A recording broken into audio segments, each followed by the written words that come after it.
all strokes are not the same. You actually have two types of stroke, broadly speaking, okay?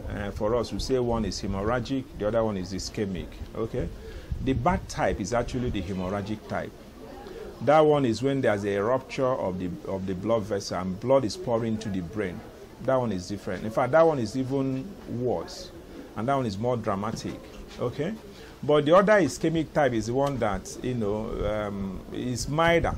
So for that one, you know, if it happens, let's say, for instance, somebody that was talking with you suddenly starts developing slurred speech, or somebody wakes up in the middle of the night or sometime and saw that he has weakness of either the hands or the legs, and then but the person is still able to talk with you. This person is still able to reason, you know, comprehensively. His level of understanding is still intact. That one most likely may be what we call transient ischemic attack. Okay, so if it results within 1 hour, the person can take low dose aspirin. In fact, the common ones that we use is Vasoprene. That's about 75 milligram aspirin, which is a very low dose.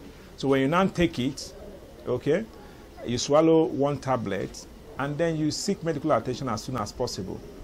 But if the person that develops that weakness, okay, that develops either weakness of the hands or legs with slurred speech, suddenly loses consciousness, please do not give aspirin, because that one may actually be the bleeding type, the hemorrhagic type. So in that case, if you give aspirin, it won't be to the person's interest, so you take the person to the hospital. If one is able to detect the early symptoms that, look, this thing just started, and the earlier is detected, the better. Because that's the only time the person involved will have a chance of having a good outcome, either being treated properly or full recovery, and then with the recovery of all the functions back, okay? So we always say in neurology that time is brain. The longer you wait in seeking medical attention, once you notice those symptoms I mentioned, the worse the prognosis, because by then the damage to the brain cell would have been irredeemable. But if the person seeks medical attention much earlier, it's quite easy and it's treatable. That's the truth. It's treatable.